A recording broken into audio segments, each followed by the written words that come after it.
Sam Prigmore, a spiritual nurse consultant. This is Michael. He's a patient I've been seeing for some time. He's a 24-year-old gentleman with asthma. He's on step 2 of the BTS sign guidelines. His current treatment is Clenil, beclomethasone, 200 micrograms twice a day via a meter-dose inhaler, and salbutamol, 1 to 200 micrograms as required. Hello Michael, how are you? Hello, I'm very well, thank you. Good, good. I see that you've had a couple of trips to A&E recently, and that's a couple that you've had in the last 2 months. I'm just a bit concerned about your asthma control. Yeah, I got a little bit breathless and wheezy, and I forgot to take my blue inhaler with me, so... Why did you forget to take your inhaler? To be honest, I find it a bit inconvenient. I tend to leave it at home because it doesn't fit in my pocket, and I don't carry a bag. Oh, okay, so it's a bit difficult to take it around with you on a day-to-day basis. Can I just ask a few questions about your asthma control anyway? So your preventer inhaler, how often are you taking that at the moment? Most days. So on last week, you should have been taking about 14 doses. Should have done twice a day. How many out of 14 do you think you've taken? To be honest, about 12. I missed a couple of doses at the weekend. Okay. And your reliever inhaler, how often are you using that at the moment? Most days. Okay. You're requiring it most days? Once or twice. Once or twice each, most days. Okay. So let's just check how you're using your inhaler, Michael. Have you got it with you? No. Okay, you've left it at home? Yeah, I've left All it at right, home, yeah. Okay. So what I'll do is I'll just get one of our pretend inhalers, so it's got no medication in it, and I just want to see how you're using it. I know we've done this before, but it's really easy to forget and pick up bad habits.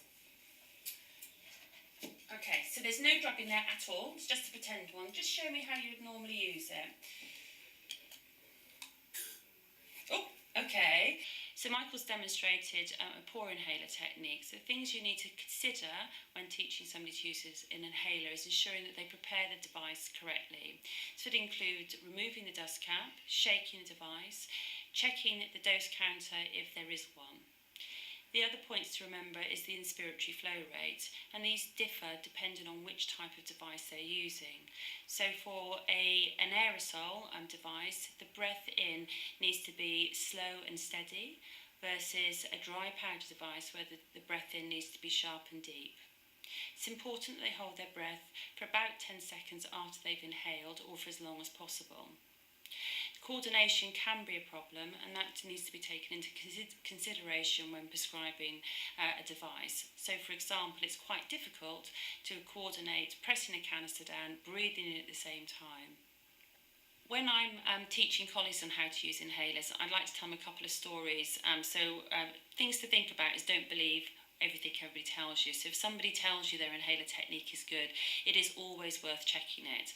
My favourite story is with a lady that refused to show me how to use her inhaler because she said she couldn't. And when I asked why she couldn't, she said because she didn't have her dog with her, and she'd been spraying the dog with the inhaler because she was allergic to her dog and thought that would help with her allergies. Another lady was adamant she knew all that she needed to know about her asthma, apart from she didn't know where her lungs were. And then when I asked her how to use her inhaler, she took her inhaler out, she gave it a good shake, she took a deep breath out, emptied her lungs, and I was looking really positive about this. And then she sprayed it onto her chest. I think we need to just try and improve your inhaler technique a little bit, because you're not getting as much of your preventer medication as we'd like you to.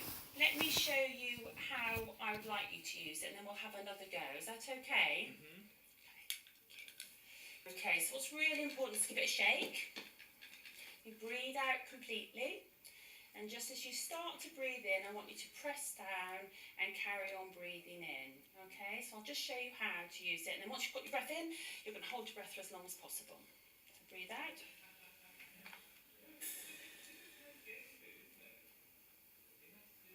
And you hold it for as long as possible. I would be here all day if I held my breath for as long as possible. So it's really a nice, slow, steady breath in. Okay, so we have another go with that. Yes.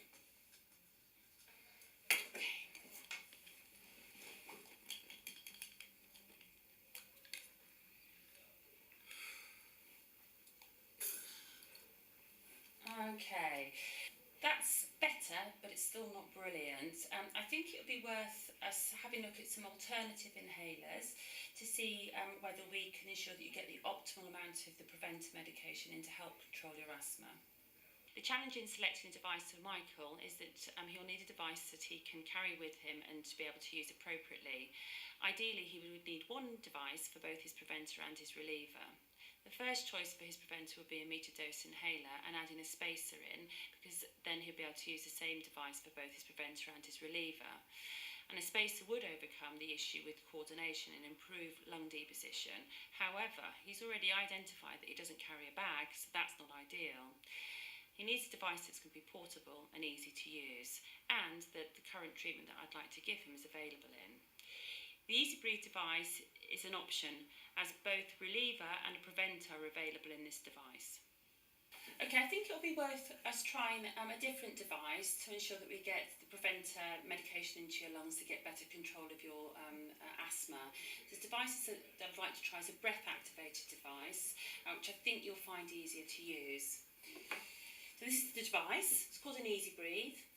It's an aerosol, so you give it a shake as you would with your other ones. And to activate it, you just open up the mouthpiece, you breathe out and breathe in.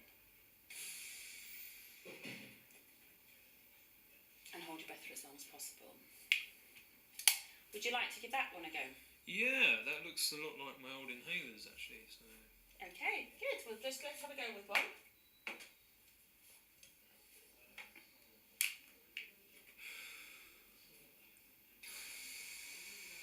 Good. That was really good, Michael, much better.